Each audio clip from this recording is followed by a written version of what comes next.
तो चलिए बीपीएससी की तैयारी को देते हैं एक जबरदस्त बूस्ट। आज हम बिहार के भूगोल और अर्थव्यवस्था के वो सारे जरूरी फैक्ट्स फटाफट रिवाइज करेंगे जो एग्जाम के लिए सबसे ज्यादा जरूरी हैं। तैयार हैं इस रैपिड रिवीजन के लिए? 5 मिनट में बिहार का पूरा भूगोल। सुनने में थोड़ा मुश्किल लगता है ना, पर घबराइए नहीं, यही तो हमारा चैलेंज है। हम सिर्फ उन्हीं पॉइंट्स पर फोकस करेंगे जहां से सीधे सवाल बनते हैं। देखिए, किसी भी जगह को समझने का सबसे पहला कदम होता है उसका नक्शा। ये नक्शा ही हमारी बुनियाद है।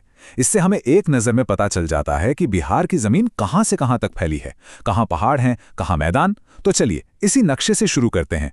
शुरुआत करते हैं बीपीएससी के एक फेवरेट टॉपिक से, बिहार की सीमाएं। मतलब बिहार किन किन राज्यों और देश से अपनी बाउंड्री शेयर करता है। तो चलिए एक लाइटनिंग राउंड हो जाए।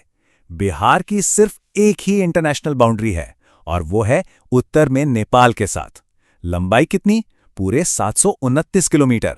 ये नंबर दिमाग में बिठा लीजिए। अब सवाल ये उठता है कि नेपाल से कौन कौन से जिले लगते हैं? तो जवाब है कुल 7। इन्हें पश्चिम से पूर्व के क्रम में याद रखना बहुत आसान है। पश्चिम चंपारण, पूर्वी चंपारण, सीतामढ़ी, मधुबनी, सुपौल, अररिया और किशनगंज। हाँ, एक बात और, पश्चिम चंपारण की सीमा उत्तर प्रदेश से भी लगती है। ये पॉइंट खास है। नेपाल से अब हम पश्चिम की तरफ मुड़ते हैं। यहां बिहार की सीमा लगती है उत्तर प्रदेश से। यहां भी 7 जिले हैं। इनको उत्तर से दक्षिण के क्रम में याद रखने में एक पैटर्न बनता है। पश्चिम चंपारण, गोपालगंज, सीवान, सारण, भोजपुर, बक्सर और आखिर में कैमूर। ये सीक्वेंस याद रखने में काफी मदद करता है। अब रुख करते हैं दक्षिण की ओर, जहां है झारखंड। और हां, ये बिहार की सबसे लंबी राज्य सीमा है जो पूरे 8 जिलों को छूती है। ये 8 जिले फिर से पश्चिम से पूरब के क्रम में हैं। रोहतास, औरंगाबाद, गया, नवादा, जमुई, बांका, भागलपुर और कटिहार। बाउंड्री से जुड़े सवाल अक्सर आते हैं, तो ये लिस्ट बहुत जरूरी है। और आखिर में पूरब की ओर, यहां पश्चिम बंगाल के साथ सबसे छोटी सीमा लगती है।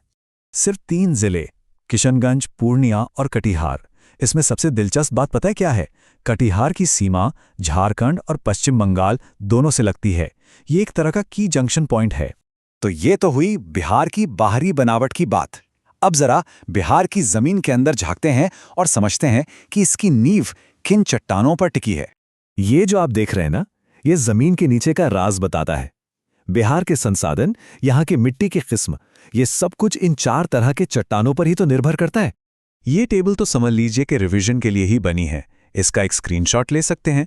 देखिए, धारवाड़ सबसे पुरानी है, जिससे मिलते हैं खनिज। विंध्यन से मिलता है चूना पत्थर। टर्शरी का लेना देना हिमालय से है।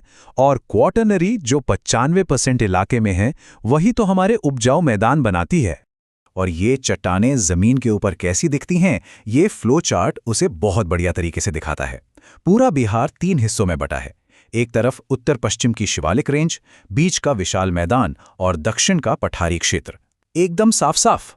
अच्छा, चट्टानों और जमीन के बाद अब बात करते हैं बिहार की लाइफलाइन की, यहाँ की नदियों की। ये नदियां ही इस जमीन को आकार भी देती हैं और सींचती भी हैं। ये नक्शा बिहार के पूरे नदी सिस्टम का एक बर्ड्स आई व्यू देता है। साफ दिखता है कि कैसे ये नदियां एक जाल की तरह पूरे राज्य में फैली हैं और इसे खेती के लिए इतना उपजाऊ बनाती हैं। तो यहाँ सबसे जरूरी पॉइंट यह है कि उत्तर और दक्षिण बिहार की नदियों में फर्क क्या है। उत्तर की नदियां हिमालय से आती हैं, इसलिए साल भर बहती हैं।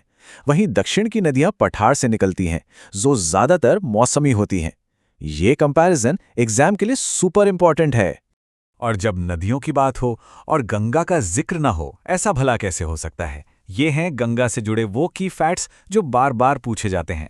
बिहार में 445 किलोमीटर की लंबाई, 12 जिलों से गुजरना और सबसे लंबा सफर पटना में तय करना। तो ये था बिहार का प्राकृतिक भूगोल।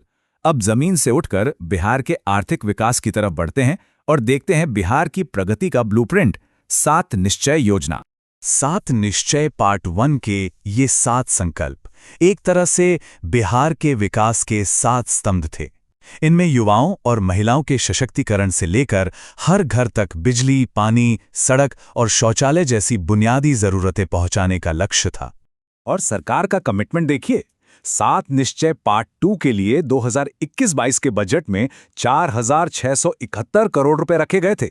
ये आंकड़ा इस योजना के महत्व को साफ दिखाता है। चलिए जाते जाते एक आखिरी क्विक फैक्ट। बिहार का सबसे उत्तरी जिला कौन सा है? पश्चिम चंपारण। इसे बिल्कुल नहीं भूलना है। और अब एक सवाल जिस पर सोचना जरूरी है, इन 7 निश्चयों में से वो कौन सा एक संकल्प है जो बिहार के भविष्य को सबसे ज्यादा बदल सकता है? क्या वो युवाओं को बल देना है, महिलाओं को अधिकार देना है, या फिर एक मजबूत इंफ्रास्ट्रक्चर? ये सवाल सिर्फ परीक्षा के लिए नहीं बल्कि बिहार के भविष्य के लिए भी बहुत अहम है।